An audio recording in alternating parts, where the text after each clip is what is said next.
Nếu bạn theo dõi tin tức khu vực Đông Nam Á đủ lâu, hẳn sẽ có cảm giác rất quen. Thái Lan và Campuchia lại ngừng bắn. Không phải lần đầu, không phải lần thứ hai, mà là lần thứ N. Đến mức nhiều người nghe xong chỉ biết thở dài. À, thế là họ lại ngừng bắn nữa cơ à?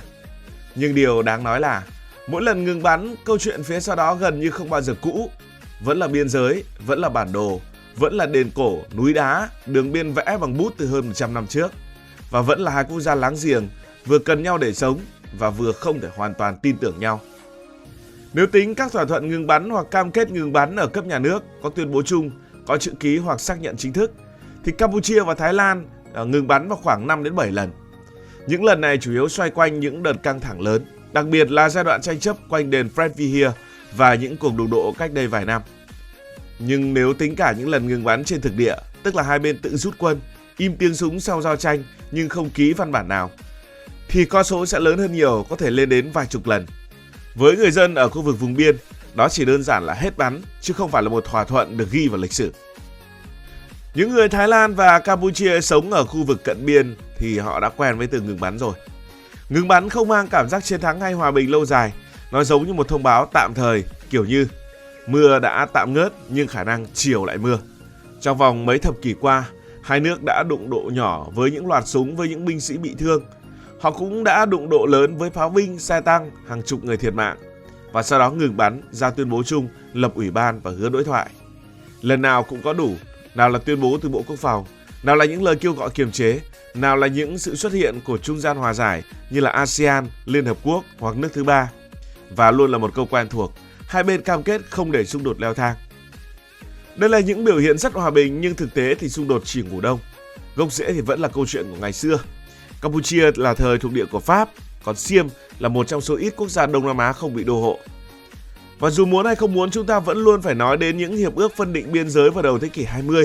Và vấn đề nằm ở chỗ, biên giới được vẽ bằng bản đồ tỷ lệ nhỏ, đường nét mơ hồ, dựa nhiều vào cảm giác của người vẽ. Và rồi những chi tiết rất nhỏ đó đã xuất hiện trở thành những mầm mống xung đột sau này. Khi đọc tin Campuchia và Thái Lan ngừng bắn, cả hai nước đều vui. Ngừng bắn, vì sao lại vui như vậy? Trước hết là câu chuyện hai nước này có đáng để chĩa mũi súng vào nhau hay không. Bởi vì nhìn trên bản đồ thì khu vực tranh chấp nghe có vẻ quan trọng. Nhưng bước xuống thực địa thì mới thấy, đó chủ yếu là núi đá, rừng rậm với địa hình hiểm trở, dân cư thì thưa thớt. Không có thành phố lớn để chiếm, không có cảng biển để kiểm soát, không có mỏ dầu, mỏ khí hay tài nguyên. Nói nôm na dễ hiểu, đó là những vùng đất khó sống, khó khai thác, khó phòng thủ, mà lại rất dễ để trở thành những bãi chiến trường. Đánh nhỏ thì còn lên gân được về mặt chính trị, nhưng nếu đánh lớn, kéo dài thì lỗ ngay từ bài toán đầu tiên. Quân đội phải đổ vào núi rừng, tiếp tế khó, kiểm soát càng khó, chiếm được cũng không sinh lợi, giữ thì còn tốn hơn. Đó là lý do vì sao biên giới này chỉ đủ để bắn nhau cầm chừng, chứ không bao giờ đủ hấp dẫn cho một cuộc chiến tổng lực. Lý do thứ hai thực tế hơn nhiều, hai nền kinh tế của hai nước này đã dính vào nhau quá sâu. Hàng trăm nghìn lao động Campuchia làm việc tại Thái Lan trong xây dựng, nông nghiệp, nhà máy, dịch vụ. Họ không chỉ gửi tiền về nuôi gia đình ở Campuchia, mà còn là một phần quan trọng của guồng máy kinh tế Thái Lan, nhất là những ngành cần lao động phổ thông. Rồi thì Thái Lan cũng là một trong những đối tác thương mại lớn nhất của Campuchia. Hàng hóa cứ thế mà qua lại mỗi ngày, du lịch hai chiều, vận tải xuyên biên giới, rồi cung ứng đan xen như là rễ cây. Chặt cái nọ thì rất có thể sẽ làm đứt cả cái kia. Những thứ này không chịu được tiếng súng thực sự. Một cuộc chiến đúng nghĩa sẽ kéo theo rất nhiều thứ sụp đổ. Nào là biên giới bị đóng, lao động không đi được, hàng hóa mắc lại, doanh nghiệp rút vốn, nhà đầu tư hoảng loạn. Không ngừng bắn thì kinh tế chỉ có thiệt mà thôi. Và lý do kế tiếp mà cả hai đều không thể phớt lờ, đó là áp lực quốc tế. Đông Nam Á đã bán cho thế giới một hình ảnh rất cụ thể. Đó là một khu vực ổn định, hòa bình, đáng đầu tư. ASEAN tồn tại và có giá trị chính là nhờ hình ảnh đó.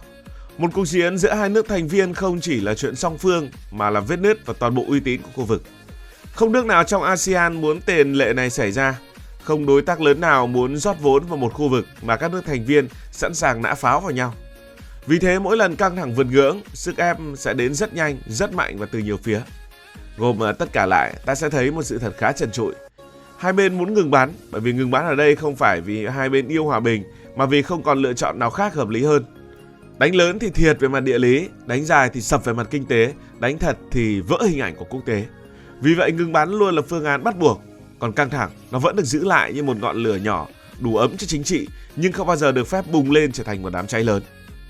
Câu hỏi lớn tiếp theo được đặt ra, nhưng vì sao ngừng bắn rồi mà vẫn tái diễn, ngừng bắn rồi mà vẫn bắn tiếp?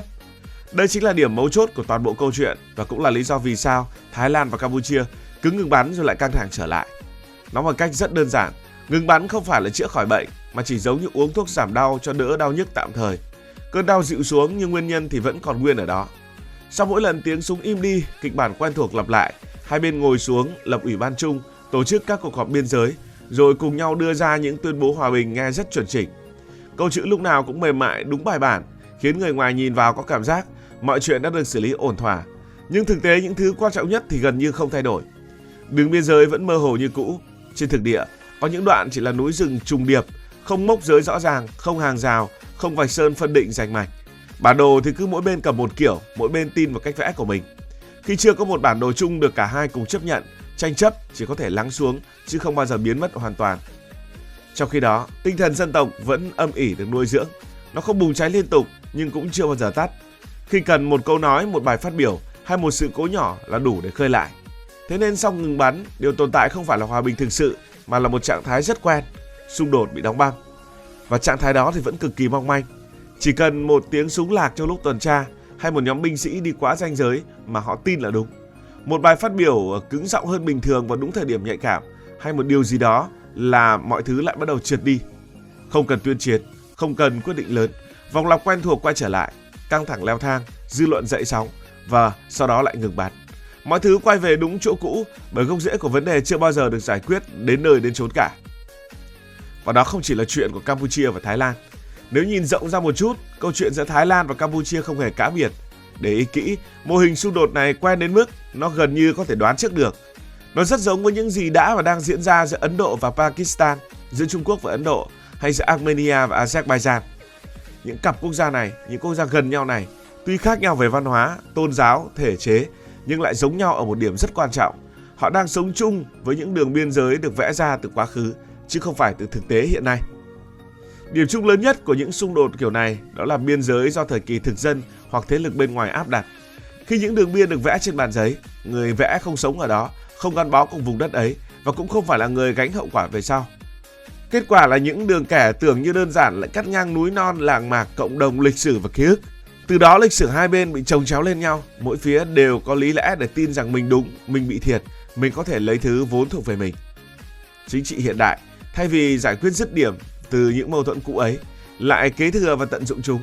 Khi cần củng cố quyền lực, khi cần chuyển hướng dư luận, những câu chuyện chủ quyền và biên giới lập tức được nhắc lại.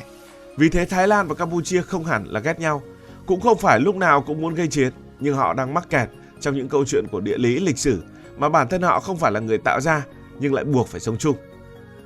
Vậy còn lần ngừng bắn này thì sao? Có gì khác hay không? Đơn giản, có lẽ nó không khác nhiều. Nó làm được những việc rất cần thiết trong thời gian ngắn hạn. Trước hết là hạ nhiệt ngay lập tức, ngăn tình hình trượt sang một kịch bản nguy hiểm hơn. Nó giúp tránh thêm thương vong cho binh sĩ và dân thường. Và quan trọng nhất là giữ cho khu vực không rơi vào trạng thái bất ổn kéo dài. Nhưng ngừng bắn, dù cần thiết đến đâu, vẫn không phải là dấu chấm hết. Chừng nào đường biên giới còn chưa được phân định rõ ràng và chưa thống nhất, chừng nào lợi ích chính trị vẫn còn gắn chặt với căng thẳng biên giới, và chừng nào chủ nghĩa dân tộc vẫn dễ dàng bị kích động bằng vài câu nói hay một sự cố nhỏ, thì vòng lặp này vẫn chưa dừng lại. Khi đó, lần thứ N không phải là câu nói cho vui, mà là một con số sẽ còn tiếp tục tăng lên theo thời gian về số lần các lệnh ngừng bắn được ký kết hoặc được thực hiện. Cảm ơn vì đã quan tâm theo dõi câu chuyện này. Nếu cảm thấy thú vị, bạn có thể nhấn nút đăng ký kênh, bật chuông thông báo và chia sẻ. Còn bây giờ thì xin được nói lời chào, tạm biệt.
Cảm ơn các bạn đã dành sự đồng hành cùng Hải Thanh Story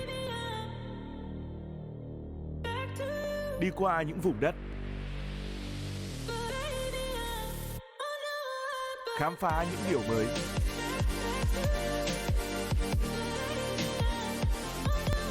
Đừng ngần ngại, hãy để lại những góp ý và xin được hẹn gặp lại.